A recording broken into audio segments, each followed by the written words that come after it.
Hello, my name is Barbara McClintock and I'm going to talk about my life as a woman in science.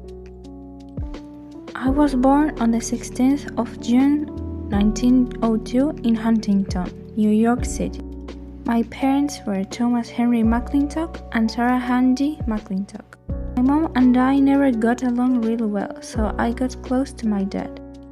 I also had 3 siblings, Marjorie, Magnon, and Tom.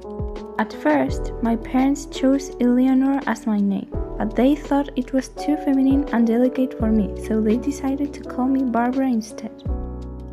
I've always loved science. I completed my secondary education at Erasmus Hall High School. I graduated early in 1919. Even though my mom didn't want it to happen, I managed to continue my studies at Cornell University's College of Agriculture in 1919. I studied botany. My interest in genetics began when I took my first course in that field in 1921. C.B. Hutchinson, a plant breeder, geneticist, and my teacher, was impressed by my interest, so in 1922 he invited me to participate in the graduate genetics course at Cornell. I obviously accepted. Although it's been reported that women could not major in genetics at Cornell, women were actually permitted to earn graduate degrees in Cornell's plant breeding department during the time that I was a student. I worked as an instrumental in assembling a group that studied the new field of cytogenetics in corn. I also worked as a research assistant for Lowell Fitz-Randolph and then for Les Sharp, both Cornell botanists. My cytogenetic research focused on developing ways to visualize and characterize mice chromosomes.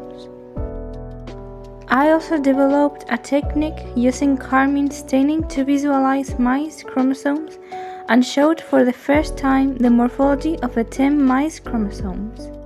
Marcus Rhodes noted that my 1929 genetics paper on the characterization of haploid corn chromosomes triggered scientific interest in corn cytogenetics. In 1930, I was the first person to describe the cross-shaped interaction of homologous chromosomes during meiosis. I published the first genetic map for mice in 1931.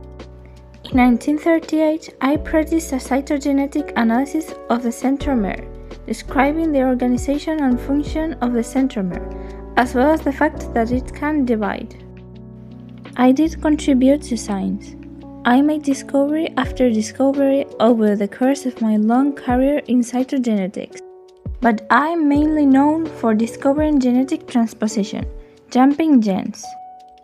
I was widely credited with discovering transposition after other researchers finally discovered the process in bacteria yeast and bacteriophages in the late 1960s and early 1970s.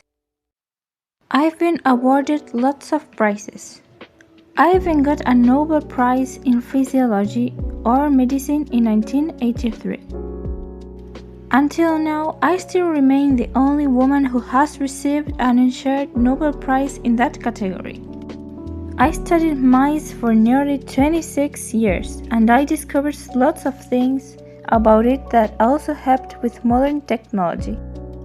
And that's all about my life. Thank you for watching. Bye bye.